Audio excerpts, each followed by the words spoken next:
বোনটাকে আমার 3 ভাই মিলে রেপ করছে। যখন ছোট ছিলাম তখন তো আর সবকিছু ইয়া নাই, কিন্তু যখন বড় হয়েছি ছোটবেলার কথাগুলি আর কি তখন মানে বেশ মনে পড়ছে এবং কষ্টও দিচ্ছে। ছোটবেলা থেকে আমরা শুরু করি, আপনার যতটুকু মনে আছে কোনো সমস্যা নেই। তো আমার এখনো মনে আছে, মানে আমার জ্ঞান হওয়ার পরের থেকে আমার আব্বার অবস্থা সবসময় সচ্ছলই দেখছি। সচ্ছল মানে কি? সচ্ছল মানে আমাদের টাকা পয়সার কখনো কোনো অভাব ছিল না, নিজেদের বাড়িও ছিল, এখনো আছে, মানে দারিদ্রতা দেখি নাই কখনো। ঢাকা শহরে বাড়ি? হ্যাঁ, আমাদের 4টা বাড়ি ছিল। ঢাকা শহরে 4টা বাড়ি ছিল? 4টা বাড়ি ছিল, এখন একটা আছে। আমার আব্বার আবার ওই যে মানে বিক্রি করার একটা ইয়া ছিল আর কি। এই বাড়িগুলো উনি কি পৈতৃক সম্পত্তি হিসেবে পেয়েছিলেন নাকি নিজে থেকে করেছিলেন? নিজে এগুলি করছেন। আচ্ছা, নিজে পরিশ্রম দ্বারাই করছেন আর কি। ওই জায়গা জমির ব্যবসা করতো কয়েক বন্ধু মিলে, তারপর সেটা আবার চড়া দামে বিক্রি করতো না। প্রথমে অল্প দামে কিন্তু পরে আবার চড়া দামে বিক্রি করতো, এইভাবেই আর কি। আচ্ছা। তারপর আমরা 5 ভাই 3 বোন। আমি হচ্ছে 7 নাম্বার, আমার ছোট একটা বোন আছে।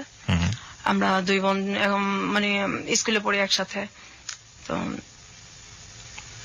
আমার বোনটা তখন থেকেই আমরা পিঠাপিঠি, 1 বছরের ছোট বড়, কিন্তু আমার বোনটাকে দেখলে এটা মনে হতো না। আমার বোনটাকে আর কি বেশ বড় মনে হতো। তো ওকে বড় মনে হওয়ার পেছনে কারণটা কি? মানে ও মানে মোটা হয়ে গেছিল অনেক ছোটবেলাতে। শরীরে কোনো সমস্যা ছিল? কিন্তু অন্য কোনো সমস্যা? ওর হরমোনের সমস্যা ছিল, এটা তো তখন আমরা বুঝতাম না।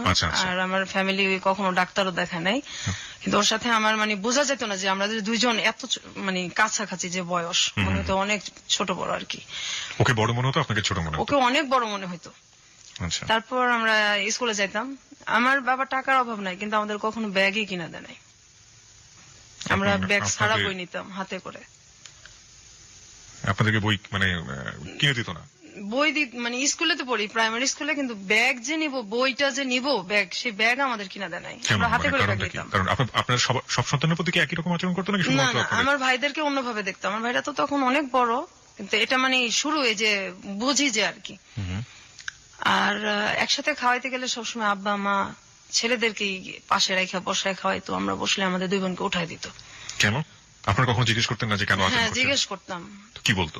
কোনো কিছু বলতো না, যে হিংসা করো কেন আমার ছেলেদের সাথে, এটা বলতো মাঝে মাঝে। তারপরে দেখতাম আমরা। আপনার ভাইরা কোনো প্রতিবাদ করতো না যে না বসে থাকো? কখনোই না, এটা তো মানে বাবা মার মতোই ওনারা। তারপর মানুষ টিফিন নিত, আমরা সেই সকালবেলা 2টা বোন যাইতাম। আমাদের আর্থিক অবস্থা ভালো হতো যে আমাদের টিফিন দেওয়া হতো না। আমার ছোট বোনটা ক্লাসরুমে কাঁদতো, আর স্কুলের মাঠে একটা আম গাছ ছিল, খিদে লাগতো খুব। তো আমি গিয়ে সেই মাঠের মধ্যে বসে বসে কাঁদতাম। সবাই খাইতেছে, আমরা 2 বোন খাইতে পারতেছি না, অথচ আমরা কখনো অভাব দেখি নাই। তো আপনারা কি কখনো প্রতিবাদ করতেন না? কারণ ওই সময়টা তো আসলে এতটা ইমোশনাল। আপনারা যখন বলছেন যে খুবই ছোটবেলায়, তো পাশে এসে অনেক ঝগড়াঝাটি করতেন না যে কেন টিফিন দাও না বা কি অবস্থা? না, আমরা তো ভয় পেতাম, আমরা বলতে পারতাম না এসব। ভয় পেতেন কেন? আমাদেরকে মারতো? ভয় পেতাম, হ্যাঁ, ছোটবেলা থেকে আমরা খুব টর্চারে বড় হয়েছি। তো তখন তো আমরা অনেক ছোট। আমার বোনটাকে যেখানে ভর্তি করার কথা আপনার 1-এ, কি তখন তো বেবি ছিল, প্রাইমারি স্কুল ছিল, সেখানে ওরে ভর্তি করা হয়েছে 2-তে, বড় দেখে। কিন্তু ও যে পারবে কিনা এটা কখনো দেখে নাই, ওকে ভর্তি করে দিল, বাস দিল একদম ধাম করে ক্লাস করতে দিল। তারপর আমরা একসাথে যাইতাম আসতাম। এই যে বৃষ্টি হইতো, তবুও আমাদের কোনো ব্যাগ ছিল না, আমরা 2 বোন ফ্রকের নিচে করে বই আনতাম। আমাদের বই ভিজা যেত, আমরা সে বইটা গ্যাসের চুলায় বসে বসে 2 বোন শুকাইতাম। আমাদের ওই বই ছিল কি হইলো এটা দেখার মতো কেউ ছিল না। আমার বড় বোন ছিল, সেও কখনো আমাদের কেয়ার করে নাই। আর যদি গরিব মানুষদের সাথে খেলতাম, যারা আমাদের চাইতে একটু ইয়া ছিল, তখনও মার খেতাম, অনেক মার খেতাম। আমাদের সবার সাথে। আপনাদের ভাইদের ক্ষেত্রে কি একই রকম কিছু? হ্যাঁ, আমার ভাইরাই মারতো, আর ভাইদেরকে ওইভাবে দেখতো না। আপনার ভাইয়ের সাথে আপনার বয়সের ডিফারেন্সটা সেই সময় কতটুকু ছিল বা এখনো? আমার একটা ভাই আছে, সেটা হলো আমার বোধহয় 3 বছরের বড়, আর এরপর তো সবই বড়, অনেক বড়। কত বছরের ডিফারেন্স? যেমন আমি যদি মনে করেন আমি 1-এ পড়ি, তখন তারা 7-এ 6-এ পড়ে, এরকম। আচ্ছা, আমরা আরো সামনের দিকে, গল্পের সামনের দিকে যাই। তো যখন এই মারধর গুলো করতো, আপনারা বাবা কিংবা মাকে নিশ্চয়ই বলতেন? ওনাদের সামনেই মারতো, সামনে তো একসাথেই তো সামনেই মারতো, কখনো কিছু বলতো না। মারার জন্য কোনো কারণ না, না, এই যে খেলতেছি গরিবদের সাথে মারতেছে, বা এই সারাক্ষণ তো মানে এটা করো ওইটা করো। আমাদের 2 সেকেন্ডের জন্য 2টা বোনরে আমাদের মানে বসতে দিত না, সারাক্ষণ এটা করো। আর সুযোগ পেলেই আমার ঘাট টিপে দাও, পা টিপে দাও, হাত টিপে দাও, এগুলি চলতো। ভাই বলতো যে আমার ভাই ঘাটতি পেত? বলতো, হ্যাঁ। আচ্ছা, এটা কি স্পেসিফিকলি কোনো ভাই বলতো নাকি সবাই এরকম? বিশেষ করে ওই একজনই বলতো আর কি বেশি, তারপর সবাই ভাবেই ডাকতো আর কি। হুম হুম। এটা একটা উসিলা ছিল, আর একজন সারাক্ষণই এটা করতো। তারপর আমি যখন ক্লাস 2 পড়ি, আমি খেলতে যাইতাম, কিন্তু আমার বোনটা যাইতো না। ওর উপরটা যে তখন মানে কি গেছে, ও তো আমার চাইতে একটু ছোট। আমি 3-তে উঠছি, 2-তে না, 3-তে উঠছি। তা আমার বোনটাকে আমি কখনো খেলতে নিতে পারতাম না। আমি কেন নিতে পারতেন না? আমি মানে ও যাইতো না, আর খুব কথা কম বলতো, অনেক কথা কম বলতো। এমনি চুপচাপ, কিন্তু হঠাৎ করে খুব চুপচাপ হয়ে গেছে।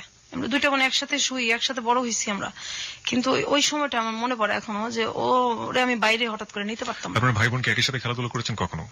না না, আমি আর আমার এই ছোট বোনটা একসাথেই থাকতাম, একসাথেই খেলতাম। আমরা দুজন তো পিঠাপিঠি।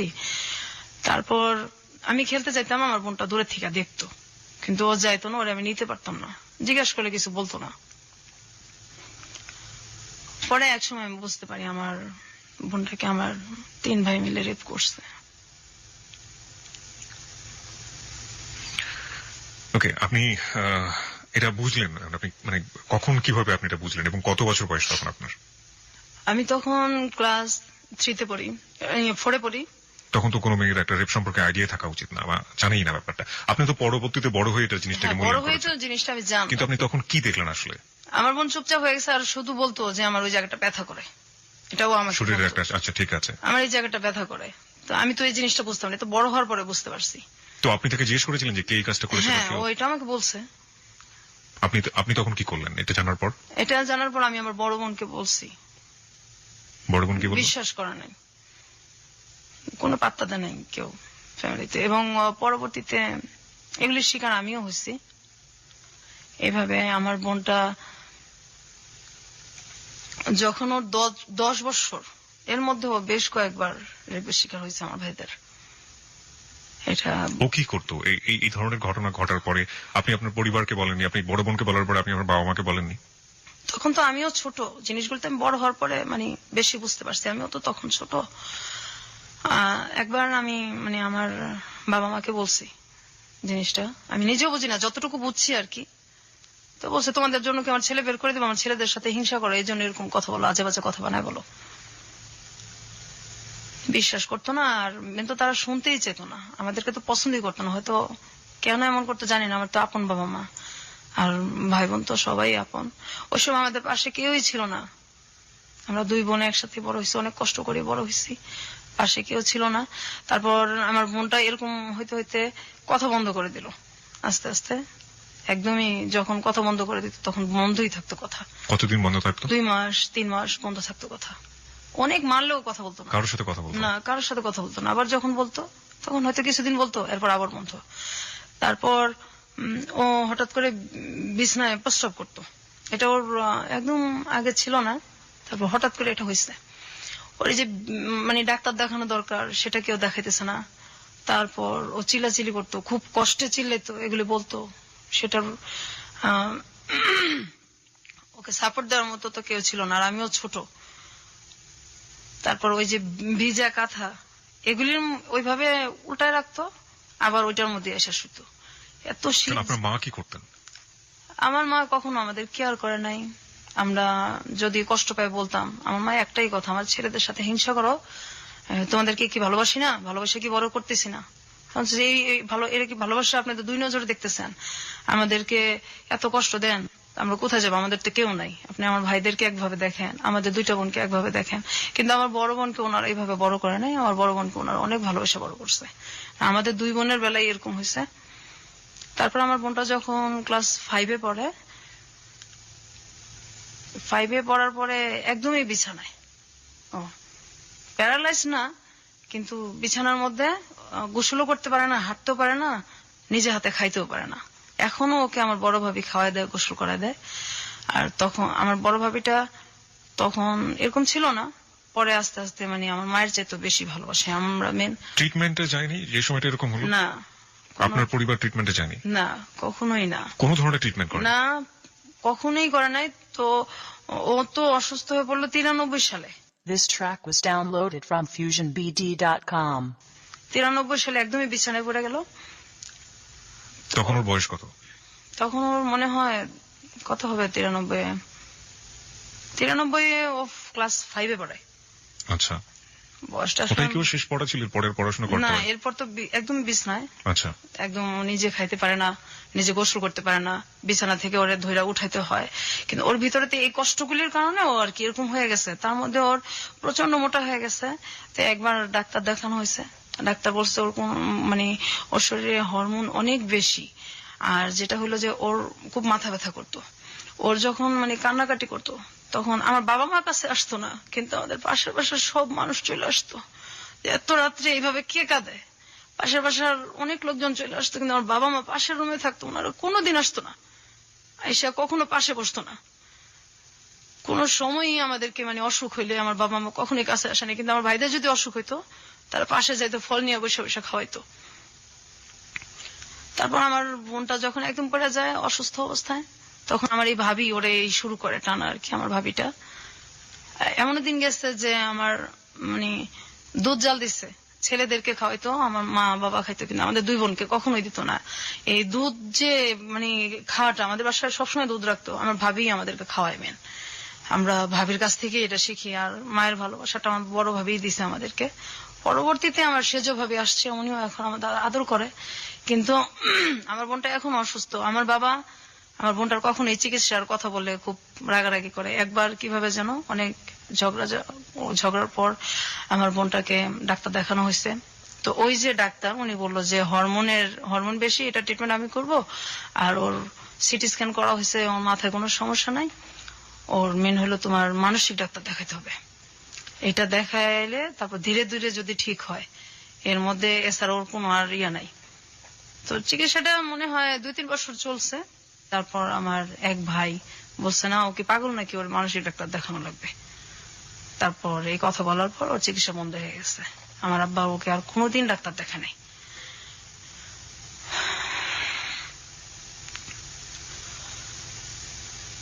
তারপর ও এখনো যদি মাথা ব্যথা করে, এখনো কথা বলে না, 2 মাস 3 মাস কথা বন্ধই থাকে। ওর বয়স কত এখন?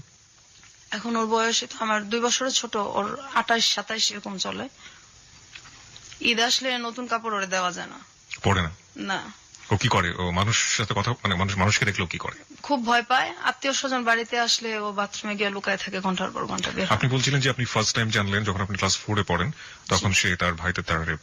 এবং এটা কি ওই একবারই ছিল নাকি পরবর্তীতে না, আরো হয়েছে? ওকে অনেকবারই করা হয়েছে রেপটা। আমরা এই গল্পে ফিরবো, তবে তার আগে একটা বিরতি আছে।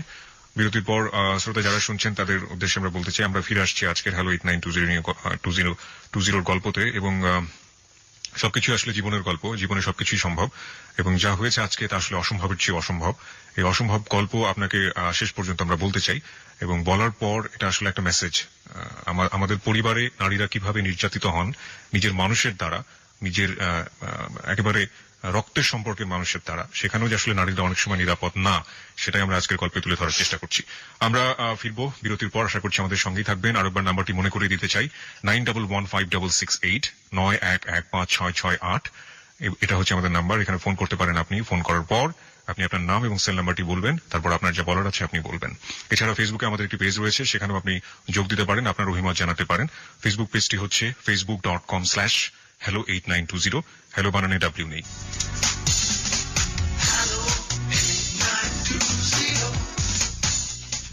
সংবাদের আগে আমরা ছোট করে আবারও ফিরেছি, এবং একটু পরেই সংবাদ রয়েছে। আমার মনে হয় যে আপনি বোধহয় একটু নার্ভাস ফিল করছেন। বিথি, আসলে কি একটু নার্ভাস? শরীরটাও আপনার তেমন একটা ভালো না, আপনি বোধহয় একটু নার্ভাস ফিল করছেন। নার্ভাস ফিল করার আসলে কিছু নেই। আমরা মনে করি সবচাইতে জীবনে ঘটে যাওয়া ঘটনাগুলো, আপনি আজকে বয়স যদি আমি ভুল করে না থাকি, যেহেতু আপনার বোনের চেয়ে 2 বছরের বড়, 30-এর কাছাকাছি আপনার বয়স। 30 বছর ধরে আপনি যে কষ্টটা বয়ে চলেছেন, এবং সেই কষ্টগুলো আজকে আপনি আমাদের এবিসির লাখো শ্রোতার কাছে ভাগাভাগি করতে এসেছেন। নিশ্চয়ই আপনার একটি উদ্দেশ্য আছে, সেটা আমরা অনুষ্ঠানের শেষের দিকে জানবো। এবং এই যে এত কষ্ট করে বুকের মধ্যে লালন করে চলেছেন, এবং এমন কষ্ট যেটা আসলে কার কাছে গিয়ে আপনি আপিল করবেন, কার বিরুদ্ধে আপনি আপিল করবেন?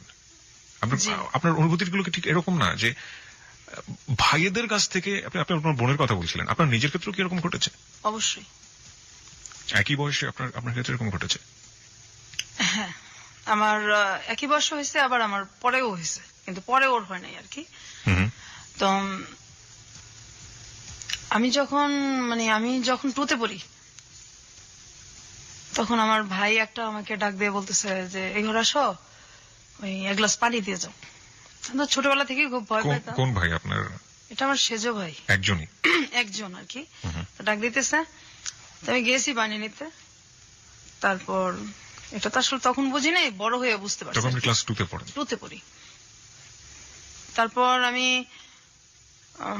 পানি দিতে যাওয়ার পর আমার ভাই আর কি দরজা আটকায় দেয়, জানলা আটকায় দেয়, আমার মুখ চেপা ধরে, এবং তার দ্বারা আমি রেপ হই আর কি। তো এটা আমি বাসায় জানাইছি, ওই সেম কথাই। কোনো ব্যবস্থা নেওয়া হতো না বাবা না, মার কাছ থেকে? এটা ছেলেদেরকে জিজ্ঞাসা করা হতো না, ওটা আমাদেরই ধমকানো হতো। আপনার ভাইয়ের বয়স তখন কত ছিল? আমার ভাইটা একদম যদি কমও হয় 7-8 তো পড়ে। আচ্ছা, 7-6। মানসিকভাবে অসুস্থ ছিল কি আপনার না, ভাই? কখনোই না, ওরকম কোনো সিমটমই তাদের নাই। এমনি পাড়ার লোকজন, আপনারা যে পাড়ায় বসবাস করতেন, তারা আপনার ভাইদেরকে কিভাবে চিনতো, মানে কেমন মানুষ হিসেবে চিনতো? আসলে আমাদেরকে তো বাহিরে কম যাইতে দিত, খেলতেও কম দিত। আপনাদের দুই বোনকেই? হ্যাঁ, খেলতেও কম দিত, বাইরে যাইতে দিত কম। তারপর আমি যখন এরকম হওয়ার পরে আমি কিছুদিন স্কুল যেতে পারি নাই। তো আমি খুব কান্নাকাটি করতেছি, মানে আমি কি বলবো, কাকে বলবো, তা আমি বাসাতে বলছি, এই কথা শুনছি, স্কুল যাইতে পারি নাই। এই যে যাই নাই, এর জন্য অনেক মারধর করা হয়েছে আমার। আমি স্কুল কেন যাই নাই, আমাদের যদি একটু খারাপ লাগতো আমরা স্কুল বন্ধ দিতে পারতাম না। তারপর আমার বোন যদি পড়তে না চাইতো, যে একদিন খারাপ লাগতেছে, পড়তে পারতেছে না, ওরে মানে ফ্ল্যাটের ওই মাথা থেকে একদম এই মাথা পর্যন্ত আমাদের মানে পড়ার ঘরটা চুলের টাইনা টাইনা তারপর হেঁচড়ে নিয়ে আসা হয়েছে। কে করতো এটা? এটা আমার মেজবাই করতো, এটা আমাদের স্যারের সামনেই করতো। আচ্ছা, আমরা গল্পের বাকিগুলো শুনতে চাই সংবাদের পর। রাত 12টার সংবাদের পর আমরা আসলে এই গল্পের শাখা প্রশাখা সবগুলোই জানার চেষ্টা করবো। আশা করছি আমাদের সঙ্গেই থাকবেন। সংবাদ পর্যন্ত অপেক্ষা করুন, তারপরে গল্পের মূল জায়গাগুলোতে আমরা যাব। হ্যালো 8920, আপনি শুনছেন এবিসি রেডিও FM 90.2। আশা করছি সাথেই থাকবেন।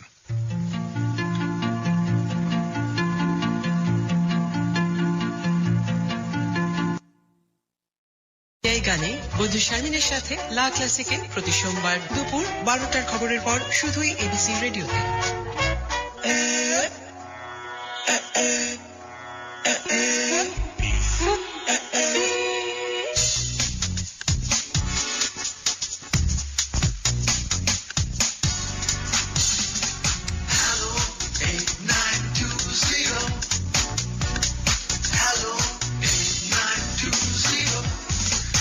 আরো একবার স্বাগত হ্যালো 8920-তে। সংবাদের পর আমরা ফিরে এসেছি আমাদের অতিথি নিয়ে। আজকে আমাদের সঙ্গে আছেন বিথি, তার ছদ্মনাম বলবো আমরা আসলে গল্পের প্রয়োজনে ব্যবহার করছি। তিনি তার নিজের নামটাকে গোপন করেছেন, এবং আমরা আরো একবার বলে নিতে চাই, আজকের এই গল্পটি একটি বাস্তব গল্প, জীবনে ঘটে যাওয়া গল্প, এবং আমরা মনে করি যে কোনো সমস্যাই সেটা সমস্যাই থেকে যায় যদি সেটা গোপন রাখা হয়।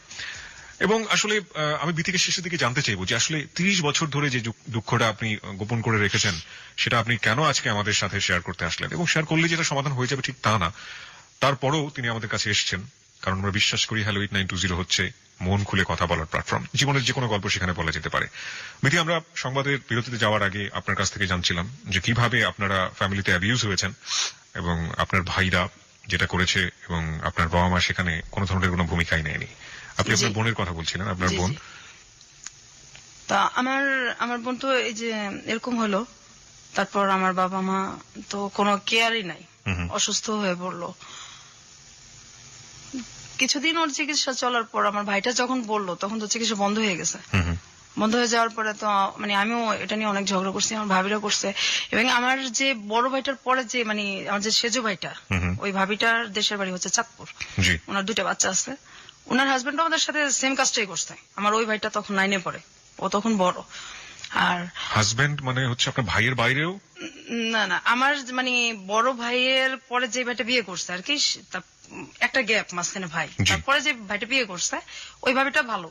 ওই ভাবিটার হাজবেন্ড যেরকম করছে সেই ভাবিটাও জানে, আচ্ছা আচ্ছা। উনি আমাদেরকে বেশ সাপোর্টও দিছে।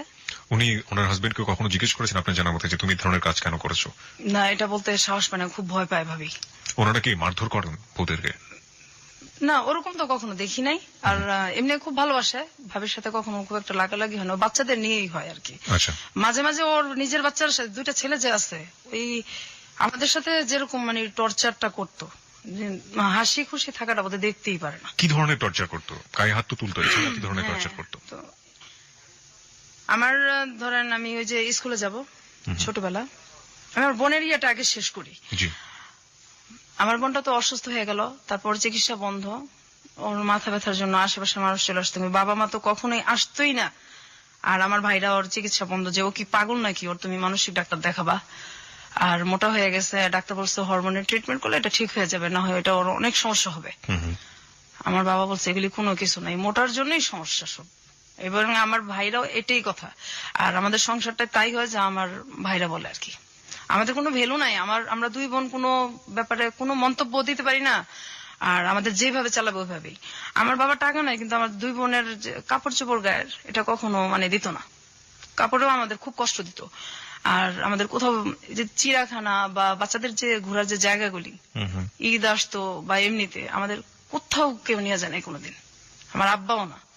আমরা এগুলি ছোটবেলা দেখি নাই চোখে, কখনোই না, ঢাকা থেকে এগুলি আমরা কখনোই দেখি নাই।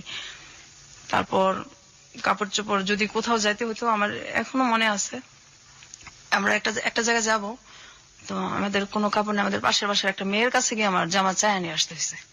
অথচ আমার আব্বার কিন্তু টাকা আছে, কিন্তু কাপড় চোপড় এত কষ্ট দিত যে মানুষের কাছে গিয়ে আমাদের টাকা চায়, কাপড় চায় নিয়ে আসতে হইতো। অসুখ হলে ডাক্তারও দেখাতো না।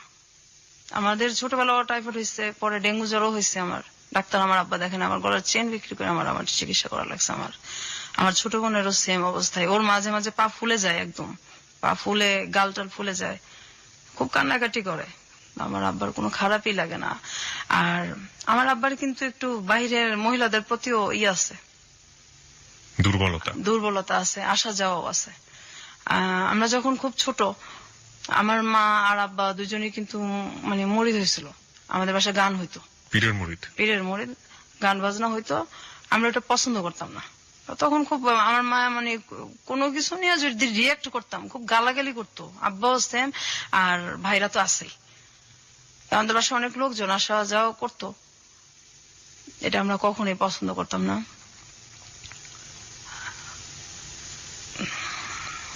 খুব বেশি ইমোশনাল হয়ে গেলে আপনি গল্পের সামনের দিকে যেতে পারবেন, এবং আমি যতদূর জানি যে আপনি শারীরিকভাবে অসুস্থ, সুতরাং আমার মনে হয় একটু কন্ট্রোল করে আপনাকে বলতে হবে। আমি আর আমার ছোট বোন, আমার বোনটা যখন 6-এ পড়ার বয়স, অত 5-এ পড়া আর যেতে পারলো না, একদম অফ। এর মাঝে তো আমি আগেই বলছি যে আমিও রেপ হয়েছি।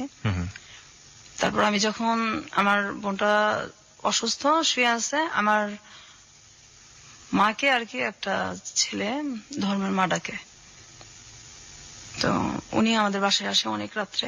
আমাদের বাড়িটা ছিল অর্ধেক দোতলা অর্ধেক একতলা। আমি আর আমার বোনটা যে রুমে শুইতাম, তার পাশে আমার আব্বা আমার রুম ছিল, তারপরে ছিল বাথরুমটা।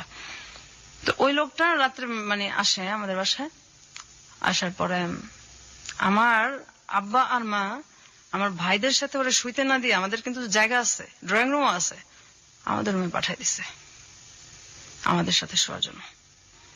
তো আমি উঠে গিয়া বলছি যে আমাদের এত জায়গা আছে, উনি আমাদের সাথে কেন শোবে? তখন বলছে ওইখানে শুলে সমস্যা কি, তোমার ভাই না? ভাই বলে কিছু না, ভাই শব্দ তো ঘৃণা করি ছোটবেলা থেকেই, ভাই নামটাই ঘৃণা করি আমরা, ভাই আবার কি, ভাই বলে কিছু নাই। তারপর ওই লোকরা আমাদের সাথে শোবে, পড়ে আমরা কি করবো, আমরা দুই বোন সারা রাত একসাথে না ঘুমায় বসে আছি, আর ওই লোকটা আমাদের বিছানার মধ্যে শুয়ে আছে।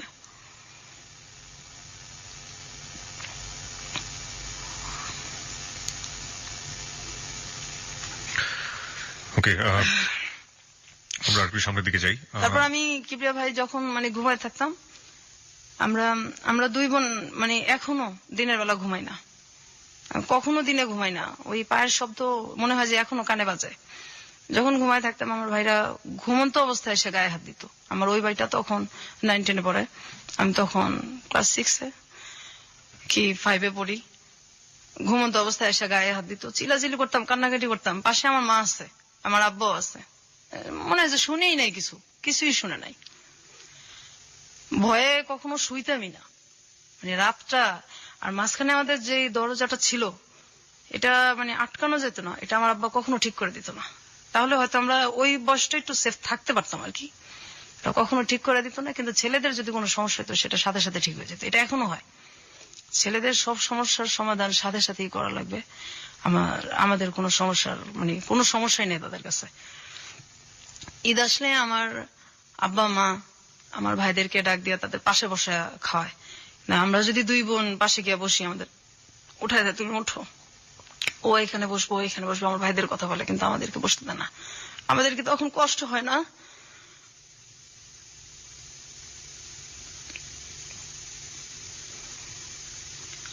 আমি সবসময় বলতাম যে আমরা কি মানে আপনাদের সন্তান না? আর আমরা দুই বোন খুব মানে তখন থেকেই কল্পনা প্রবণ হয়ে পড়ি যে কত মানুষ যায় রাস্তা দিয়া, যদি ওই লোকটা এসে বলতো যে আমি তোমাদের বাবা, তোমাদের রাস্তায় ফালাই গেছি, তো তোমরা হারাই গেছিলা, ওরা তোমাদের পাইছে। আমরা সবসময় এই জিনিসটা ভাবতাম, যদি কেউ এরকম আসতো।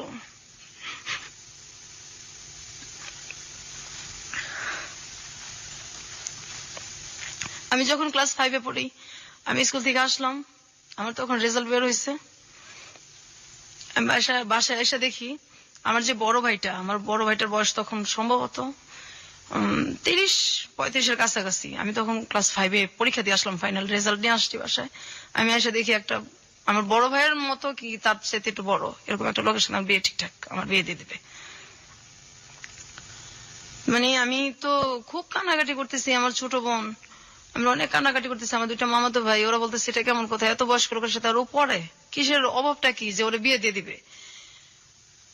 আমি আমার বাবার পায়ে ধরে কান্নাকাটি করছি, আমার বিয়ে দেন না, আমার পড়ান, আমি যখন বড় হবো আমি আমার পড়ার খরচগুলি আপনার আমি দিয়ে দিব, তো আমার বিয়ে দেন, আমি পড়তে চাই।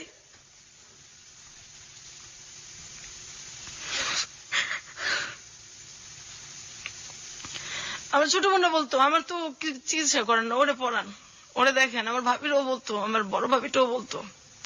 আমার আব্বা মা কারো কথা শুনতো না। তারপর ওই বিয়েটা আমার মামাতো ভাই, আমি, আমার ছোট বোন, আমরা মিলা এটারে মানে ওই লোকটাকে বাড়ি থেকে তাড়াই আর কি, অনেক অপমান করে যতটুকু ওই বয়সে কুলাইছে।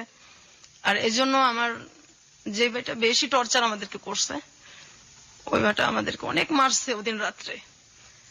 আমরা স্কুলেও আমি স্কুলেও 4-5 দিন যাইতে পারি নাই, আমার এত জ্বর আসছে। কেন আমি এটা কেন করলাম? বিয়ে দিলে দিবে, আমি এটা বলার কে?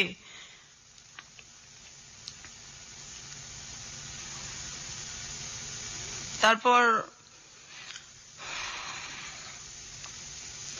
আমার ছোট বোনটার জন্য খুব খারাপ লাগতো, ওর কাপড় চোপড় তো কখনো পড়তে চেত না, আর তখন থেকে আত্মহত্যার খুব চেষ্টা করতো। আমি গাছ লাগানোর খুব শখ ছিল আমার, ওই এন্ডিল গ্রাম থেকে নিয়ে আসছি, ধান খেতে দেয়, সেটাও মুখে নিছি, মরে যাবো এই। আপনার বোন আত্মহত্যার চেষ্টা করেছে, এটা আপনি কিভাবে জানলেন? হ্যাঁ, একদিন ওই ইঁদুরের বিষ আনা হয়েছে আমাদের বাসায়, তো সেটা পাওয়া যাইতেছে না। তারপর ওর ড্রয়ারে গিয়ে আমরা ওইটা দেখছি, আর পরে দেখছি যে ও বিছনার মধ্যে একদম কেমন করতেছে, মানে খাওয়ার ও বেশ একটা চেষ্টাই করছে, খাইতে পারে না, ওইটা আমরা ফালাই দিছি। আরেকদিন ফ্যানের সাথে চেষ্টা করতেছে, দরজা আটকায় ওনা টোনা বাইন্ধে ফেলছে। তারপর দরজা জোরে আমার বড় ভাবি, ভাস্তি সবাই মিলে আর কি ভাঙ্গা হয়েছে। তারপর ওর আত্মহত্যা করতে পারে না সেদিন, এখন ওই চেষ্টাটার মধ্যে আছে। ও কি এখন পুরোপুরি মানসিক রোগী? একদম মানসিক রোগী। ও মানুষ দেখলে ভয় পায়। কি করে মানুষ দেখলে? এই যে বাথরুমে ঢুকে যায়, তারপর এত গরম, এই গরমের মধ্যে কাঁথা মোড়া দিয়ে শুয়ে থাকে। এখনো গরমের মধ্যে কাঁথা মোড়া দিয়ে শুয়ে থাকবে, কার সাথে কথা বলবে না। ঈদ আসলে তো জামা সে পরবেই না, নতুন কাপড় সে পরবে না। তারপর ঘরের যে একটা আসবাবপত্র চেঞ্জ, এটা সে সহ্য করতে পারে না। আর ভাইদের সামনে যায় কখনো?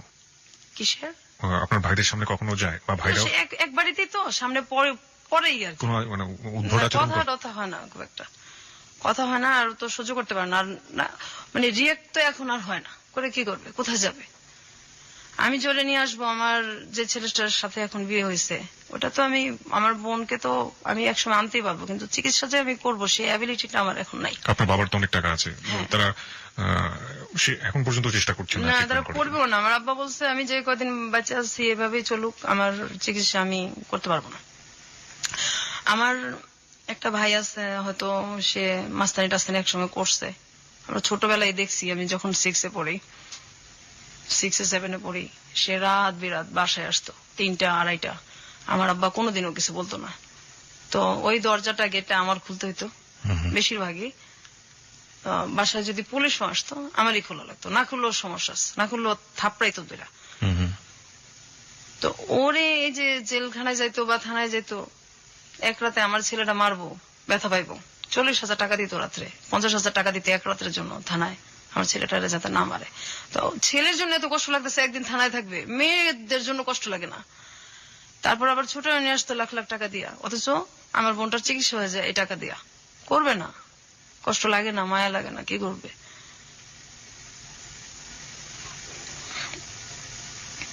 আমার মাও এরকমই ছিল, মা বাবা দুইজনই ছেলেদের প্রতি দুর্বল। আপনি সর্বশেষ এই দুর্ঘটনার শিকার হয়েছেন কত বছর হ্যাঁ, আমি বয়সে? তখন ক্লাস 8-এ পড়ি। ক্লাস 8 পর্যন্ত আপনাকে এই দুর্ঘটনা সহ্য করতে হয়েছে। আপনার মা তখন বেঁচে ছিলেন? হ্যাঁ, আমার মা মারা গেছে যে 4 বছর হয়েছে। ক্লাস 8-এ যখন আপনার লাস্ট এই ঘটনাটা ঘটলো, আপনি আপনার মাকে বলেছিলেন? হ্যাঁ, বলছি। মা কি বলেছিল? তুমি মিথ্যা কথা বলো, সারা জীবন আমার এই ছেলে নামে এসব বদনাম করো, ওকে বেশি ভালোবাসি, সহ্য করতে পারো না, এগুলো কি বলো? তারপর আমার আব্বার ওইখানে গেছে, আমি তো কাঁদতেছি। তারপর গেছে, যাওয়ার পরে একটু পরে দেখি আমার আব্বাও খুব চিল্লাচিল্লি করতেছে, কি আমি কি 2 মেয়ের জন্য কি এসব কথা কয়? আমার 2 মেয়ের জন্য কি আমি আমার ছেলেদেরকে বাসা থেকে বাইর করে দিব নাকি? আমরা বাড়ির আশেপাশের লোকজন জানতো না এই ধরনের ঘটনাগুলো ঘটে? না। আপনার কখনো মনে হয়নি আপনি পুলিশে যাবেন, পুলিশে গিয়ে বলবেন? হ্যাঁ, এরকম মনে হইতো, কিন্তু যখন মনে হইতো যে বললাম ঠিক আছে ধরে নিল, বের হবে, বের হয়ে আমাকে যখন কিছু করবে, তখন আমি কোথায় যাব? আমার তো যাওয়ার জায়গা নেই, আমি যাব কোথায়? আমার বাবা মাই তো আমার নাই, তো আমি এখানে কোথায় যাব? কোনো জায়গায় তো নেই যাওয়ার। তারা মাঝে মাঝে বলতাম আমাদেরকে মাইরা ফেলেন বিষ খাওয়া। ধরেন আমি রেডি হইতেছি স্কুলে যাব, ওই সময় আমার ভাইটাকে বলতেছে, ম্যাক্সিমামই কি করতো আমাদেরকে, যেগুলো আমরা ছবিতে দেখি, ওই আমার হাত টিপা দাও, পা টিপা দাও, মাথাটা টিপা দাও। তো যাইতে চাইতাম না। আমার মাই বলতো, এই ডাক্তারছে যাস না কে, বড় ভাইটাকে যাস না কে, যাইতে চাইতাম না। তখন রাগারাগ করতাম, কিন্তু লাভ হইতো না, মারি খেতাম, অনেক ভয়ে চলে যেতাম। তারপরে একদিন এরকম হয়েছে, স্কুলে যাব, ওই সময় আমার ভাই, আমি ড্রেস পরা আর মাত্র 8 ঘন্টা আছে আমার স্কুলের সময়, তখন ডাক দিয়ে বলতেছে হাত পাত। তো আমি হাত পাইতে দাঁড়াই আছি। তারপর আমার ভাই কমলা খাইতেছে আর খুশাগুলি আমার হাতে দিতেছে। আমি তো দাঁড়াই দিয়েছি যে দেরি হইলে ওদিকে ম্যাডামের মার খাবো স্কুলে, আর কিছু বলতেও পারতেছি না। এটা আমার মা তখন পাশেই, আমার ভাইয়ের পাশেই আমার মা খাটে বসে আছে। আমি বলতেছি আমি কি স্কুলে যাবো না? আমার হাতের মধ্যে আপনি কমলার খোসা রাখতেছেন, আমি স্কুলে যাবো, আমার স্কুলের সময় যাইতেছে গা। ঠাস ঠাস করে আমার গালের মধ্যে জ্বর দিছে। এই বড় ভাইয়ের উপরে কথা কস, তোরে দাঁড়ায় থাকতে বলছি, তুই দাঁড়ায় থাকবি, এত কথা কস কি লিগা? তখন ম্যাডাম কি করবো না করবো। তারপর সেদিন রাত্রে আমার মা মাজারে গেছে, আমার বড় ভাবি তাদের রুমে শুইতো দোতলায়, আর নিচে আমরা শুইতাম। ওদিন আমার ভাইটা আমাকে ঘুমন্ত অবস্থায় ধর্ষণ করে, আর কি রেপ করে। তো এটা পরের দিন জানানো হয়েছে, ওই একই অবস্থা, কোনো রিয়াকশন নাই। কোথায় যাব? আমাদের তো কোনো যাওয়ার জায়গা নাই, সহ্য করেই থাকতে হয়েছে, বাঁচতে হয়েছে। আপনার বোনের ক্ষেত্রে এই ধরনের ঘটনা, আপনার ক্ষেত্রে সর্বশেষ ঘটেছে ক্লাস 8 অবস্থায়, আপনার বোনের ক্ষেত্রেও কি না, আমার বোন যখন ওই যে 5-4 পর্যন্ত, তারপর তো একদম বিছনায় পড়ে গেল। এরপর আমরা একটু বড় হইলাম, একসাথে থাকি। আমার বড় ভাবিটাও তখন একটু ইয়ে হয়েছে। আমরা আবার এরকম হয়েছে যে আমরা তো নিচতলা আর দোতলা এরকম ছিল, স্কুল থেকে আসছি কাপড় চেঞ্জ করব, তো কাপড় চেঞ্জ করতেছি, হঠাৎ দেখি যে ঘরের পিছনে কে দাঁড়ায় আছে। তো প্রথম ভাবছি হয়তো মানুষ, কিন্তু আমাদের তো এটা তো পুরো বাউন্ডারি দেওয়া, অন্য মানুষ আসবে কোথেকে। তো হঠাৎ করে তার মানুষ ঘরের পিছনে তাকায় না, পরে খেয়াল করে দেখি হ্যাঁ আমার ভাই। এরকম অবস্থা, তো কাপড় চেঞ্জ করাটাও সমস্যা হয়ে গেছে। আইসা স্কুল থেকে সব জানলা আটকায়, দরজা আটকায়, তারপর কাপড় চেঞ্জ করতে হইতো, অথবা বাথরুমে গিয়ে চেঞ্জ করে হইতো। আর ভয়ে তো দিনে কখনোই শুইতাম না, দিনে শুইলেও সমস্যা আছে। এই ধরেন বৃষ্টি হইতেছে অনেক একদিন, তখন আমি ক্লাস 7-এ পড়ি। তো বৃষ্টিতে ভিজে আসছি, আইসা খুব ক্লান্ত, ভয়ে কখনো শুই না। ওদিন কিভাবে জানি একটু মানে ঘুমায় গেছি। হঠাৎ করে ঘুমের মধ্যে দেখি যে আমার ভাই মানে সবসময় ঘুমের মধ্যে গায়ে হাত দিত আমাদের। তো হঠাৎ করে আমার ভাই গায়ে হাত দিছে, আমি তো মানে ঘুমের মধ্যে চিল্লাইতেছি, সহ্য কত করব, কোথায় যাব, চিল্লাচিল্লি করতেছি। আমার মা দৌড়াইয়া রান্না করতে আসছে, কি হয়েছে বললাম, দেখেন এইভাবে বাচ্চা যায়, এগুলি কি আমাদের মাইরা ফেলেন, না হয় আমাদেরকে কিছু একটা করেন, এভাবে কিভাবে থাকবো। তো আমার আম্মা যে তরকারি নাড়ানাড়ি করে খুশ ওইটা নিয়ে আসছে আমাকে মারার জন্য। আমার ভাইটিকে তো কিচ্ছু বলেই নাই, উল্টা আমাকে আসছে মারতে।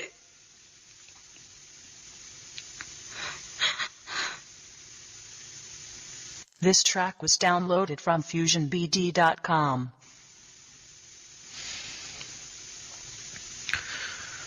আচ্ছা, আপনার পড়াশোনা কতদূর পর্যন্ত হয়েছে? আমি ইন্টার্ন পরীক্ষা দিয়েছি, এক সাবজেক্ট খারাপ করছি, পরে আর দেওয়া হয় নাই। আমি এ পর্যন্ত তো গেল, তারপর 9-এ উঠলাম। 9-এ ওঠার পরে আমার ওই সময় থেকে আমার আব্বা পড়ার খুব কষ্ট দিত, বই দিত না, বই দিলে খাতা দিত না। তারপর অনেকদিন ঘুরাইতো, ম্যাডাম স্যারদেরও মার খেতাম, হইতো না। আর স্যার আমি যখন ক্লাস 6-এ উঠছি তখন পর্যন্ত আমার স্যার, এরপর আর আমাদের স্যার রাখে নাই। যখন আমি 8-এ 9-এ উঠলে তো আর নিজে থেকে পড়া যায় না, অঙ্ক ইংলিশ এগুলি তো লাগেই। তো পড়া না পারলে মারি খেতাম, বাসায়ও মারি খেতাম, আর পড়া না পারলে স্যারদের কাছেও মারি খেতাম। তো যে আমার ক্লাসের যেসব মেয়েদের সাথে সম্পর্ক ছিল, ওদের ভাই ছিল, তো ভাই শব্দটাকেই ঘৃণা করি। যাদের ভাই ছিল ওদের বাসায় আমি কখনো যাইতাম না। আর যাদের দেখতাম ওর বাবা মা বেশি আদর করে, ওখানেও যাইতাম না, কখনোই যাইতাম না, ভালো লাগতো না যাইতে, সহ্য হইতো না। তারপর আমার তো স্যার নাই, আমি সবসময় মারি খেতাম। তো আমি ক্লাস 9-এ আমার অঙ্ক খারাপ হয়েছে, ওই মেয়েদের কাছ থেকে দেখে দেখে ভেবে পরীক্ষা দিছি। অঙ্ক যখন খারাপ হয়েছে তখন আমি বাসায় আসছি, যে ম্যাডাম বলছে গার্জিয়ানদের সিগনেচার নিলে উঠাই দিবে, আমার অন্য সাবজেক্ট গুলি খুব ভালো, তা আমাকে উঠাবে না, গার্জিয়ান সিগনেচার না করলে ম্যাডামও তো উঠাই দিবে না দরখাস্ত। ম্যাডাম বলছে তুমি দরখাস্ত দাও, উঠাই দেবো। তো 5-6 দিন হয়ে গেছে, তারপর ম্যাডাম আমাকে বলতেছে যে সবাই হয়ে গেছে, ভর্তি হয়ে যেতেছে, তো তোমার তো সব মার্ক ভালো, শুধু এটার জন্য তুমি আনলো না তোমার গার্জিয়ানের সিগনেচার দিয়া দরখাস্তটা। পরে বলছি ম্যাডাম আমাকে তো আমার বাসা থেকে বলা হয়েছে যে আমাকে মানে ওঠাবে না, আমাকে এই ক্লাসে রাখবে। তখন ম্যাডাম বলছে কেন, তোমার সবগুলি ভালো, আমি যেখানে ক্লাস টিচার হয়ে বলতেছি সেখানে তোমার গার্জিয়ান কি, তো দাও আমি সিগনেচার হয়ে তোমার গার্জিয়ান হয়ে আমি তোমাকে উঠাই দেবো।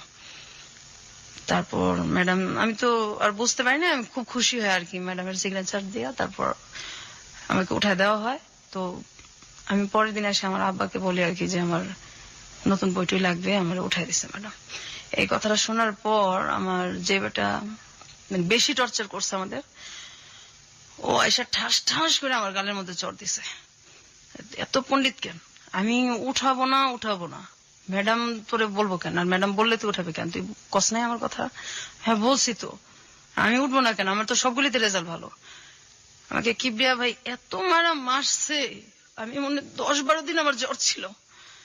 আমার আব্বা কিচ্ছু বলে নাই, মাও কিছু বলে না, আর বলার তার কেউ নাই।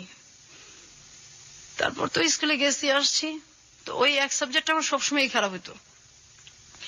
আমি যখন পরীক্ষা দিব তখন 99 সাল, আমার সাথে সবাই পরীক্ষা দিতেছে, আমাকে দেওয়া হবে না পরীক্ষা, যে এটা পরীক্ষা দেওয়াবো না, এটা 1 বছর ঠিকই রাখবো, এটা পরীক্ষা দেওয়াবো না। আমি অনেক কান্নাকাটি করছি, পরীক্ষা দেওয়াবো না। তখন 2000 সালে আমার যেটা বড়, ও বলতেছে না পরীক্ষা না দেওয়ালে কিভাবে হইব, সবাই দিতেছে। ও বলতেছে যে এখন তো সময় নাই, ওটা মানে রেজিস্ট্রেশন হয়ে গেছে। তো আমার দেখেন যেভাবেই হোক আমি পরীক্ষা দিব, আমি পড়বো। তারপর আমার তো ম্যাট্রিকের সব বই আছে, আমি পড়তেছি। হঠাৎ করে যখন ওই রেজিস্ট্রেশন মানে আমার করতে হবে, তখন আমি গেছি, যাওয়ার পর আমি গিয়া দেখি যে এটা একটা মাদ্রাসা। কারণ আমি তো আরবি কিছু পারি না, তা আমি বলছি আপনি ঠিক করলেন এসএসসি, আর এখানে তো দেখি আমি মাদ্রাসা, এখন আমি কিভাবে পরীক্ষা দিব? না এইভাবেই দিতে হবে। আমি এইভাবে কিভাবে দিব, আমি তো ফেলই করব, আমি এগুলি কিছুই পারি না, আমি কিভাবে দিব। তারপরেও আমি যে যদি না দেই আমাকে তো আর দেওয়া হবে না, আমি সাহস করে আমি পরীক্ষা দিয়েছি। তো কিভাবে দিছি, আমি যেখান থেকে পরীক্ষা দিছি মুন্সিগঞ্জ থেকে, ওইখানে আমি আর্থিক অবস্থা দেখছি যে সবকিছু যারা আসছে এদের মধ্যে আমার মানে মোটামুটি আমি সচ্ছল আর কি সবচেয়ে। তো সবার এরকম অবস্থা ছিল যে আমি সবচেয়ে গরিব, কারণ আমার আব্বা তো কাপড় চোপড় দিত না আমাদের। তা আমার 2-3টা জামা নিয়ে গেছিলাম আর এক জোড়া শুধু জুতা নিয়ে গেছিলাম। তো সেই জুতাটা ছিঁড়া যায় আর এটা আমি ঠিক করতে পারি না।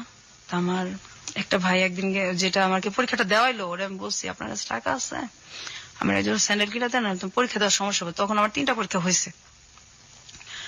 হচ্ছে না, এইভাবেই দিতে হবে, এই সিরাটা পরে পরে ল্যাংড়া ল্যাংড়া যাবে পরীক্ষা দিতে, আর টাকা দিতে পারবো না। আমার কাছে টাকা দিচ্ছে, এগুলি আমার, এগুলি তোর স্যান্ডেল কিনা দেওয়ার জন্য দেয় নাই। এখন আমি কি করবো, আমার তো স্যান্ডেল নাই। আমি স্যান্ডেল রাইখা আমি খালি পেয়ে গেছি পরীক্ষা দিতে। ম্যাজিস্ট্রেট আমাকে বলতেছে যে তুমি খালি পেয়ে আসছো কেন, যে ফকির সেও তো স্যান্ডেল পরে আসে, পরীক্ষা দিতে আসছো, ভদ্রতা জানো না। ওরা বলছে যে স্যার আমি তো মানে আমার স্যান্ডেল তো ছিঁড়ে গেছে, এর জন্য তো আমি স্যান্ডেল পরে আসতে পারিনি। ওই পরীক্ষাটা আমি দিছি, পরের দিনও আমি সেম ভাবেই গেছি। তখন ম্যাজিস্ট্রেট আমার সাথে খুব খারাপ ব্যবহার করছে, যে এটা কি তুমি স্যান্ডেল পরে আসবো না, পরীক্ষা দিতে আসছো, এটা কোনো কথা হইলো? আমি খুব কান্নাকাটি করছি। তারপর আমি অন্য মানুষের কাছে চাইয়া, তারপর মানুষের কাছ থেকে স্যান্ডেল চাইয়া নিয়ে আমি পরীক্ষা দিছি। আমার ওইখানে জামার অনেক কষ্ট করছে আমি, আমার বাসা থেকে কেউ যায় নাই, আর আমি একা অজানা অচেনা একটা গ্রামে, আমি একদম একা, কাউরে আমি চিনি না, শুধু পরীক্ষা দিয়ে যে বাসাটা থাকা এদের সাথে পরিচয় যে হয়েছে, আর কাউরে চিনি না, কিছু চিনি না আমি। তো আমার বাসা থেকে কেউ যায় না বিধায় গার্জিয়ান না গেলে তো কোথাও কারো ভ্যালুই থাকে না। 7 দিন একাধারে শুধু ডাল দিয়ে ভাত খাওয়াইছে, আমার অনেক কষ্ট হয়েছে। আমার গার্জিয়ানরা দেখে ওরা যেখানে জুতা রাখতো তার পাশে আমার শুইতে দিচ্ছে, আমি সেইখানে শুয়েছি, তবু আমি পরীক্ষা দিব, ওদের জুতার সাইডে আমি শুয়েছি, আর ওরা সবাই ঘাটে শুয়েছে। অন্য যেসব মেয়েদের গার্জিয়ান যেত ওদেরকে ভালো জায়গায় থাকতে দিচ্ছে, শুইতে দিচ্ছে, আমার গার্জিয়ান জানে আমার ভ্যালু নাই, আমার ওইখানে কেউ আমার দেখতে যায় নাই, কখনোই যায় নাই। ওদের স্যান্ডেলের জায়গায় আমি শুয়ে শুয়ে পরীক্ষা দিছি আর কাঁদছি। তারপর আমি পাশ করছি। আমি বলছি আব্বা আমি কিন্তু পড়বো, আমার আপনি কষ্ট করে পড়াবেন, আমি পড়বো। বলছে ঠিক আছে পড়ো। আমি খুব খুশি, কিন্তু আমার কলেজে ভর্তি করে না, কলেজে ভর্তি হওয়ার টাকাও দেয় না। আমি অনেক কষ্ট করে সব জায়গায় ভর্তির ডেট শেষ, অনেক কান্নাকাটি করে আমার আব্বুর কাছে, অনেক পায়ে ধইরা তারপর আমি ভর্তি হয়েছি। ভর্তি হওয়ার পর এখন আমার বই কিনা দেয় না, আমি বই ছাড়া কিভাবে পড়বো। তারপরে অনেক কষ্ট করে পড়তেছি, যখন সবাই চলে যেত, ছুটি হয়ে যেত, ক্লাস যার যার এক এক সময় এক একজনের ক্লাস শেষ, যখন পুরা কলেজটা ফাঁকা হয়ে যেত, তখন আমি লাইব্রেরিতে যাইতাম। লাইব্রেরির স্যারের হাত ধরে কাঁদতাম যে স্যার আমি খুব গরিব মানুষ, সব শেষ হয়ে গেলে আমার আপনি একটু নোট করতে দিবেন, আমার তো বই নেই। আমার তখন মাত্র 6টা বই ছিল, স্যার বাকি বইগুলো আমি প্রত্যেকদিন এসে নোট করে করে নিয়ে যাবো, আমার আপনি একটু সময় দিবেন। স্যার বলছে ঠিক আছে তুমি নোট করে নিয়ে যাও। সবাই চলে যেত, তারপর আমি সন্ধ্যার সময় বাসায় আসতাম, এই নোট করে করে আমি পরীক্ষা দিছি। আমি একটা সাবজেক্ট খারাপ করছি, আমি অনেক কান্নাকাটি করছি, পরে আমার আর পরীক্ষাই দেওয়া নেই আমার আব্বা।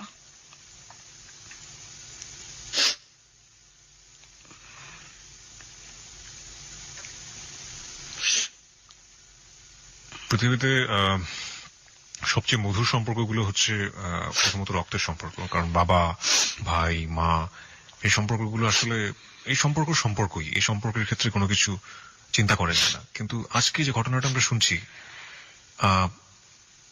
জীবন আসলে কখনো কখনো বোধহয় কোনো কোনো জায়গায় কোনো কিছুই, কোনো নিয়মকেই ক্ষমা করে না। আসলে এই ঘটনাটা আসলে সেরকমই একটা ঘটনা। আমরা কি আরো একটু সামনের দিকে যেতে চাই? আপনি যদি একটু নিজেকে সামনে রাখেন প্লিজ। প্রত্যেকটা মানুষের জীবনেই প্রেম ভালোবাসা আসে, আপনার জীবনেও কি এরকম কখনো এসেছিল? হ্যাঁ আসছে। আমি আরেকটু কথা বললে নেই। জি।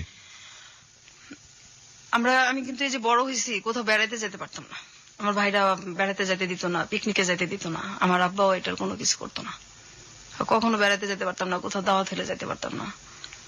আর প্রেম, আমি যখন ইন্টারমিডিয়েট দিব তার হুম। কিছু আগে দিয়ে আর কি আমার মানে প্রতিবেশী এক ছেলের সাথে আমার সম্পর্ক হয়, ওই প্রপোজাল দেয়, সম্পর্ক হয়। হওয়ার পরে আমি মানে শুধু ঠিক করতেছি যে আমি ওকে আমার ফ্যামিলির সম্পর্কে বলবো। জি। তো যখনই বলি তখনই বলে তোমার ফ্যামিলি দিয়ে বা তোমার কোনো অতীত দিয়ে আমার দরকার নেই, আমার ওগুলি দিয়ে কোনো কিছু দরকার নেই। ও তখন অনার্সে পড়ে। আচ্ছা। তা আমি আমার ফ্যামিলিতে জানাবো। ও অনেক গরিব ছিল, হুম হুম। মানে আমাদের ফ্যামিলির তুলনায়। এখন আমার ফ্যামিলির ভিতরে কি এটা তো আর ও জানে না, জি। বাহির থেকে তো মানে বড় লোকই। হুম হুম। ও সবসময় বলতো যে আমি তোমার সাথে কোর্ট ম্যারেজ করবো, তোমার ফ্যামিলিতে বললে তো আমাকে বিয়ে দিবে না। পরে আমি বলছি না, আমি রাজি করাবো, তো আমার কিছু কথা আছে, এটা তুমি শোনো, তারপর ভালো লাগলে সম্পর্ক আগায়। বলছে না পরে। তো এই শুনে না যখনই বলতে চাই যে আমার একটু একটু টাচ দেই, কিন্তু ওই যে জিনিসগুলি জি। ওগুলি সুযোগটা হয় না। আর আমিও মানে বলার যে ইয়াটা মনের, ওইটাও আমি সঞ্চয় ওই তখন সাহসটাও পান না। পাই না। যে মানে আমি তো একা, যদি ও চলে যায় তো আমি তো এরপরে তো একদমই একা হয়ে যাব। কত বছরের সম্পর্ক ছিল ওর সাথে? 2 বছর। ওকে। তারপর একটা সময় আমার মানে তখন এই আমার আব্বা তো মানে পড়াবেও না, বিয়েও দিবে না। তারপর ওরে আমি মানে ওই সময়টায় ওর সাথে যখন আমার সম্পর্কটা প্রায় 2 বছর কাছাকাছি, ওরও মানে অনার্স শেষ হয়ে আসছে, শেষই পরীক্ষা দিচ্ছে অনার্স, তখন ওকে আমি বলছি যে তোর সাথে কিছু কথা আছে, আজকে আমার কথা শুনতেই হবে। তাহলে ঠিক আছে শুনবো। ওই সময় আমার একটা ভাই মানে যে কোনো কারণবশত আর কি একটু জেলখানায় যায় আর কি। ওই ভাইটার আমরা কখনো দেখতে পাই না, ওই তো সেম ভাই, আমার ওই ভাইরাই। ওইটা নিয়ে আমার কোনো মাথা ব্যথাও নাই, কিন্তু এটাও ও জানে আর কি, আমাদের একই এলাকায় যেহেতু ও জানে। জানার পরে তো আমি বলছি যে এই জিনিসটা নিয়েও কথা বলবো আর আমার ফ্যামিলি সম্পর্কে কথা বলবো। আর ও ঠিক করছে ওর বাবা মাকে পাঠাবে আমাদের বাসায়। ফ্যামিলি সম্পর্কে কথা বলবেন মানে আপনি যে ভায়োলেন্সের শিকার হয়েছেন আপনার ভাইদের দ্বারা লম্বা একটা সময়, এটা আপনি বলতে চাচ্ছিলেন এটা না? আমি বলতে চাইতেছি। কিন্তু আপনি সুযোগ পাচ্ছিলেন না। না, আমি সুযোগ পাইতেছি না, আর ও শুনতে চাইতেছে না। আর দেখা তো আমি 4 মাস 5 মাস পরপর করতাম, আচ্ছা এত আচ্ছা। মানে তাড়াতাড়ি দেখা করতাম না। তারপর মানে ওকে আমি একদিন, আর আমি দেখাও করতাম ওর সাথে, যে জায়গায় আমি বলতাম ওই জায়গায়, ওর ইচ্ছা মতো আমি দেখা করতাম না, কারণ আমি তো ছেলেদের বিশ্বাস করতেন? বিশ্বাসই করি না। আর ওর সাথে সম্পর্কটা আমার সহজে হয় না, অনেকদিনই লাগছে। তারপর ওকে আমি বলছি যে তুমি যে মানে আমার কথা শোনো না, তো এখন আমি আমার মানে একটা কথা বলবো, তারপর তুমি দেখো কি করবা। আর ওই সময় কিন্তু এই যে আমার অনেক বিয়ের প্রপোজাল আসতো, আমি শুধু ওর জন্য সব বাদ দিছি। অনেক ভালো ভালো ছেলের প্রপোজাল আসতো, হুম হুম। ওর জন্য সব বাদ দিছি। আমার ভাবিকে দিয়ে আমি বইলেই রাখছি আমার ভাবিকে যে আমি এরকম একটা ছেলের পছন্দ করি। আমার ভাবিকে দেখাইছি, আমার ছোট বোনকে দেখাইছি, আমার মানে 2 ভাবিকেই দেখাইছি। তারপর আমার বড় ভাবি মেয়ে দেখছে বেশি, বলছে না অসুবিধা নাই, শিক্ষিত আছে, গরিব দেখে কি হয়েছে, আমরা একটা কিছু করে দেবো না। আর এভাবে আপনি কতদিন বাঁচবেন, এভাবে তো বাঁচা যায় না, বের তো হইতে হবে। হুম হুম। তারপর মানে ওকে আমি বলছি, বলার পরে ও হঠাৎ করে আমাকে বলতেছে যে বলছেন মানে কি আপনি আপনার আমার যে লাইফে যে আমার ভাইদের দ্বারা যে আমরা নির্যাতিত হয়েছি আর কি, এই জিনিসটাই মেন আমার বলার। নির্যাতিত শব্দটা আসলে এখানে যায় না, এর চেয়ে বড় কিছু বলা উচিত। আমরা ঠিক জানি না শব্দটা আসলে কি হবে। ওকে, আপনি রেপের ঘটনাগুলো আপনি তাকে খুলে বলেছেন। হ্যাঁ, আমি এবং এগুলো আপনার সব বলছি। এবং আপনার সহ আপনার বোনেরও ব্যাপারটা আপনি বলেছেন। পুরো ফ্যামিলিটা সম্পর্কে আমি ওরা টাচ দিছি যে বাহির থেকে তো তুমি দেখো এই তো বিয়ে হইলে কিন্তু আমার এটা না বললে তোমার এখনই আমি বলি, যাতে আমি তো এটা কখনো না কখন বলবোই, তোমার কাছে তো এটা আমি গোপন রাখবো না, যার সাথে আমার বিয়ে হোক।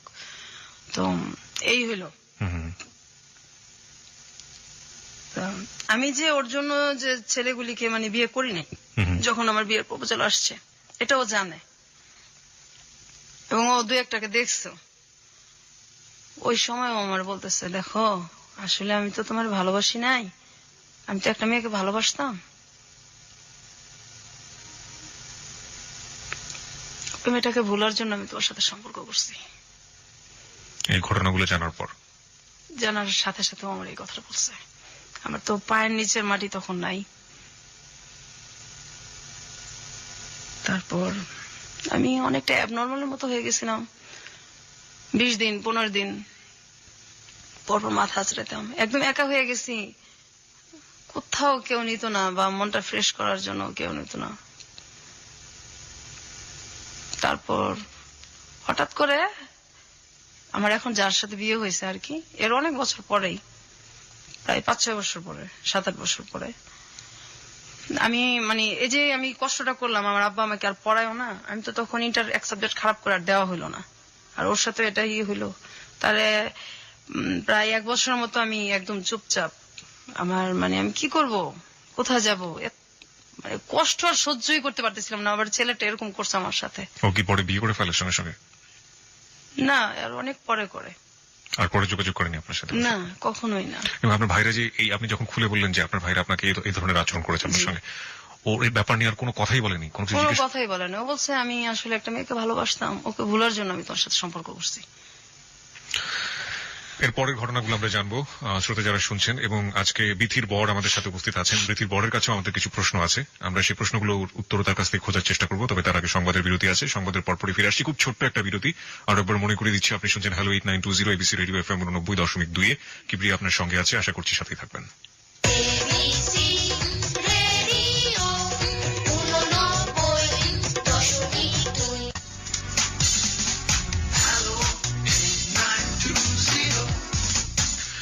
হ্যালো 8920 আরো একবার স্বাগত। 1:04 হচ্ছে সময়। কিবরিয়া আপনার সঙ্গে আছে, আর আপনি শুনছেন আপনার প্রিয় স্টেশন এবিসি রেডিও FM 90.2।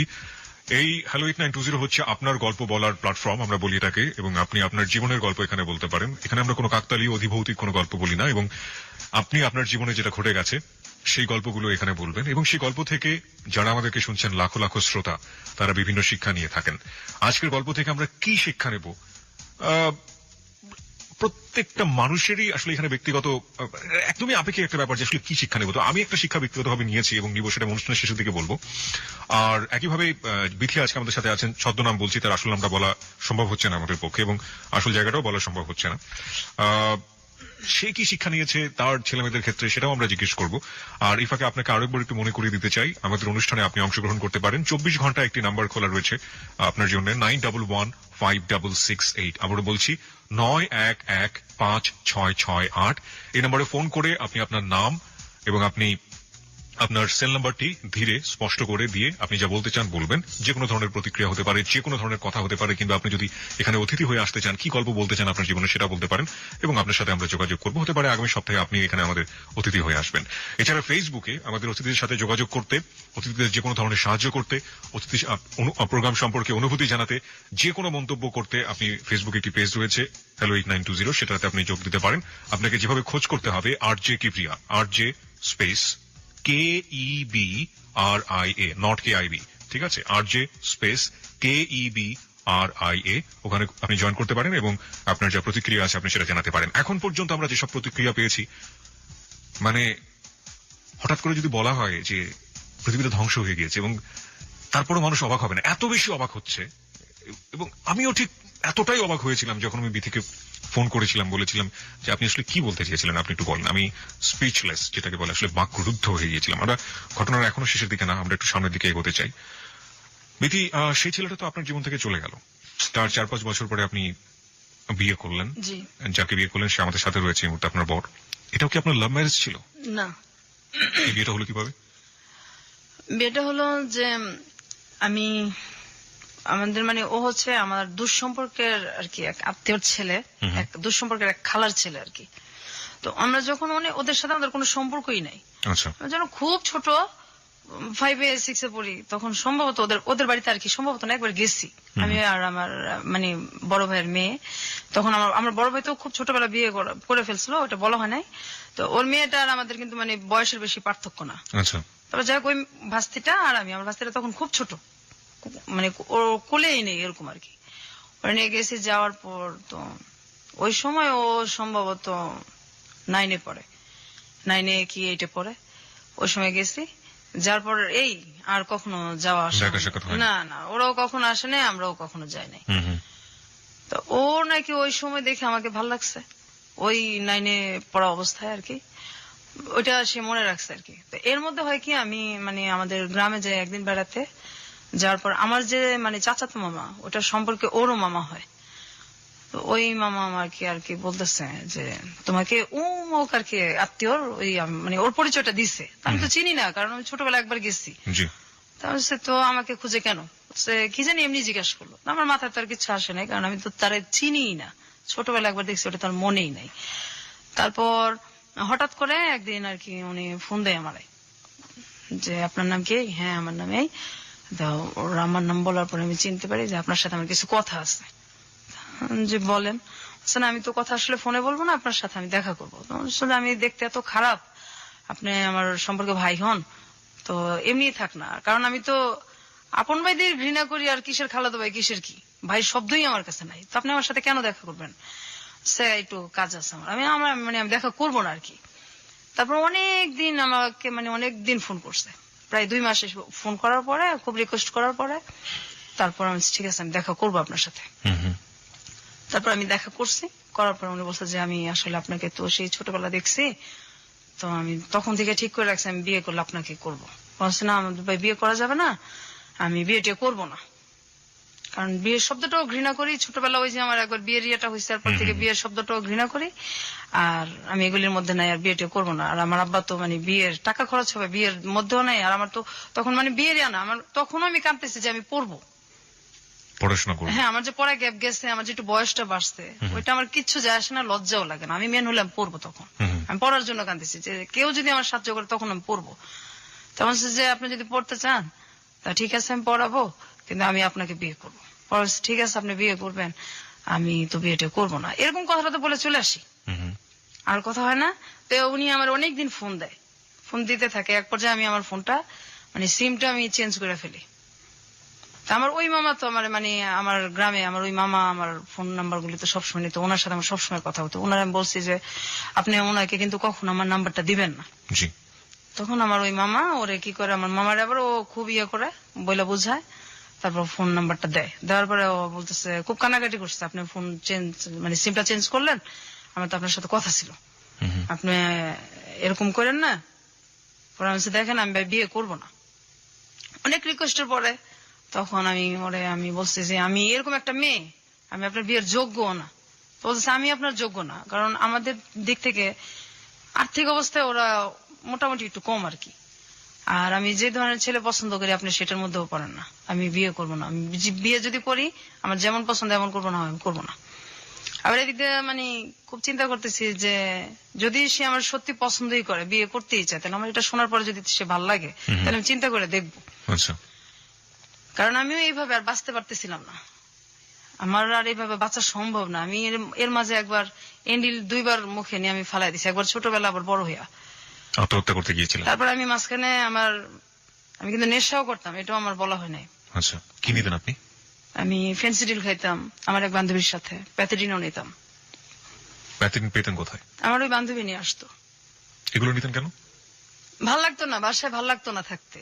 আচ্ছা। ও বলতো যে এগুলি খাইলে কষ্ট ভোলা যায়, তো ওর সাথে এটা আমার বলা হয় না, কথা প্রসঙ্গে আমি বলতেও চাই না এই জিনিসটা এখন। ঠিক আছে, পরিষ্কার হোক, সবকিছু পরিষ্কার হোক। হ্যাঁ। তারপর আমি এই যে বান্ধবীদের সাথে যখন ঘুরতে যেতাম, আমি তো চাইতাম না আমার বাসায় আসতাম, আমার ইচ্ছা করতাম রাস্তায় পড়ে থাকি। আমার বাসাটা আমার দোজকের চেয়েতেও খারাপ লাগতো, রাস্তায় পড়ে থাকি, আমার বাসায় ভালো লাগতো না।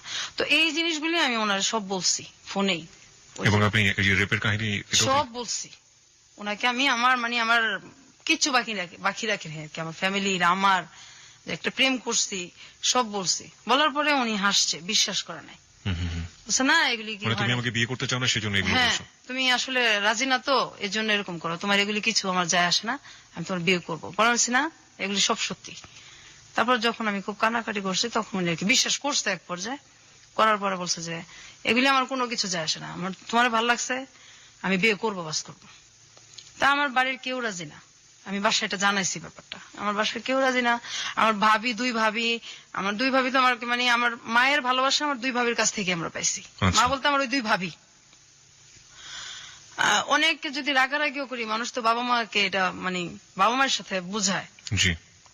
তা আমার ভাবিদের সাথে রাগারাগি করলেও তারা কখনো আমাদের সাথে রাগ করে থাকে না। আমার 2 ভাবি আমাদের রাগ কষ্ট সব বুঝে, এবং বুকে আবার তুইলেই নাই, ভাবিলেই নাই। তারপর আমার ভাবিদেরকে আমি বুঝাইছি যে এইভাবে কতদিন আমি বাঁচবো, আমার এইভাবে বাঁচাও সম্ভব না। এই ছেলেটা এরকম, সবাই বলতেছে যে ছেলেটা পড়াশোনা বেশি করে নাই, আবার আমাদের সাথে আর্থিক দিক দিয়েও যায় না, এটা কিভাবে হইব। ফার্স্ট দেখেন এইভাবে আমি তো আর থাকবো না। আর ওর ছেলেটা আমার এত চাইতেছে, তো কেউ রাজি না, কাউরে আমি বাসায় কনভিন্স করতে পারতেছিলাম না।